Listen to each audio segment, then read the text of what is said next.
చేయడానికి మేము మాట ఇవ్వడం జరిగింది.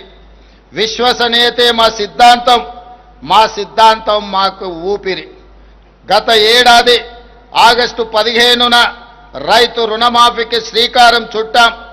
రాష్ట్రంలో ఉన్న 25,35,000 మంది రైతులకు 20,617 కోట్ల రూపాయలు ఏక మొత్తంగా 2 లక్షల రూపాయల రుణమాఫీ చేసి శాశ్వతంగా రుణ విముక్తుల్ని చేయడమే కాదు, ఈ దేశ ప్రజలకు 15 ఆగస్టు నాడు ఏ విధంగా స్వతంత్రం సిద్ధించిందో తెలంగాణ రైతాంగానికి కూడా రైతు నుంచి విముక్తి కలిగించి స్వేచ్ఛ వాయువులను ఈనాడు ప్రజాపాలన రైతులకు అందుబాటులోకి తీసుకొచ్చింది.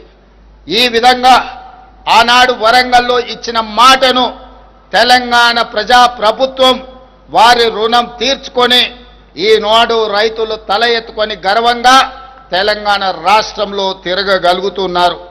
అదేవిధంగా మిత్రులారా, రుణమాఫీతో రైతు పట్ల మన రుణం తీరిపోయిందని మేము చేతులు దులుపుకోలేదు. పొలంలో నాట్లు వేసే రోజు రైతు చేతిలో పెట్టుబడి ఉంటే ఆ భరోసా వేరు.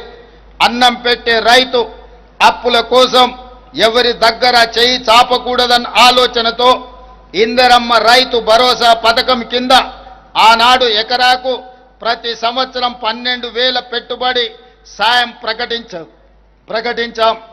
పరిమితులు లేకుండా ప్రతి రైతుకు ఈ పథకం కింద సాయం అందించాం. జూన్ 16న ప్రారంభించి కేవలం 9 రోజుల్లో 9,000 కోట్ల రూపాయలు రైతుల ఖాతాలో వేశాం. రాష్ట్రంలోని 70,11,184 మంది రైతులకు ఈ సహాయాన్ని అందించాం. కొత్తగా దరఖాస్తు చేసుకున్న 1,20,000 మంది రైతులకు మొత్తంగా 9 రోజుల్లో 9,000 కోట్ల రూపాయలను ఇందిరా రైతు భరోసా పథకం ద్వారా రైతులకు పెట్టుబడి సహాయాన్ని అందించి ఏ వడ్డీ వ్యాపారస్తుల ముందు తలదించుకునే పరిస్థితి రైతుకు ఉండకూడదు అని మా ప్రభుత్వం గొప్ప లక్ష్యంతో పని చేస్తుంది. మిత్రులారా, రైతు రుణమాఫీ పెట్టుబడి సాయమే కాదు, పండించిన పంటను కొనుగోలు చేస్తూ మేము ఉన్నామన్న భరోసా తెలంగాణ రైతాంగానికి ఇస్తున్నాం. 7,178 కొనుగోలు కేంద్రాలను ఏర్పాటు చేసి రైతు పండించిన చివరి గింజ వరకు ధాన్యాన్ని సేకరిస్తున్నాం. సన్నాలకు క్వింటాల్కు గిట్టుబాటు ధరతో పాటు 500 రూపాయల బోనస్ ఇస్తున్నాం. ధాన్యం కొనుగోలు చేసిన 48 గంటల్లోనే పంట అమ్ముకున్న రైతుల ఖాతాలో నగదు వేసి రైతుల కళ్ళల్లో ఆనందం చూస్తున్నాం. ఈనాడు బోనస్ ఇవ్వడమే కాదు, 29 లక్షల వ్యవసాయ పంపు సెట్లకు రోజుకు 24 గంటలు ఉచిత నాణ్యమైన విద్యుత్తును అందించడం ద్వారా రైతులను వెన్ను తట్టి ప్రోత్సహించి వ్యవసాయం దండుగ కాదు, వ్యవసాయం అంటే ఒక పండగ, రైతు ఆత్మ గౌరవంతో బ్రతికే విధంగా ఈనాడు రైతులకు ఉచిత కరెంటును అందిస్తూ ఈ ఉచిత కరెంటుకు 16,691 కోట్ల రూపాయలు ప్రతి సంవత్సరం విద్యుత్ శాఖకి తెలంగాణ రాష్ట్ర ప్రభుత్వం చెల్లిస్తుందని చెప్పడానికి నేను గర్వపడుతున్నాను. ఇది రైతుల పట్ల వ్యవసాయం పట్ల మాకున్న చిత్తశుద్ధి. ప్రభుత్వం అండగా ఉందన్న ధైర్యంతో మన రైతులు కష్టించి దేశం ఆకలి తీర్చే అన్నపూర్ణగా తెలంగాణను నిలబెట్టారు. ధాన్యం ఉత్పత్తిలో దేశంలోనే అగ్రస్థానం.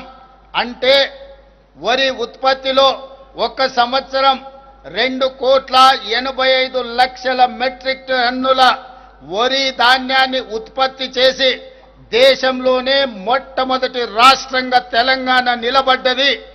కాళేశ్వరం నుంచి చుక్క నీరు రాకపోయినా తెలంగాణ ప్రాంతంలో ఆనాటి ప్రభుత్వాలు కట్టిన శ్రీరామ్ సాగర్, శ్రీశైలం, నాగార్జున సాగర్, జూరాల, అదేవిధంగా కోయిల్ సాగర్ ఇలాంటి ప్రాజెక్టుల నేపథ్యంలో తెలంగాణలోనే అత్యధికంగా వరి ధాన్యాన్ని ఉత్పత్తి చేసి దేశంలోనే మొదటి స్థానంలో నిలబడ్డాం.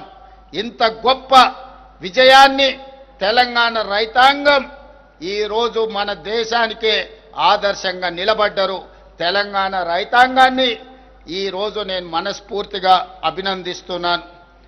మిత్రులారా, మా ప్రభుత్వం ఏర్పడిన తర్వాత రాష్ట్ర వ్యవసాయ చరిత్రను తిరగరాసి అన్నదాతల సంక్షేమానికి 1,13,000 కోట్ల రూపాయలను ఈ 20 నెలల పరిపాలనలో రైతులకు అందించడం జరిగింది.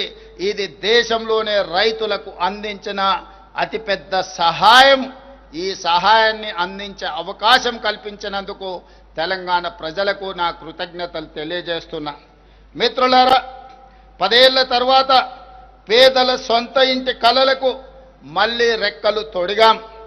ఆనాడు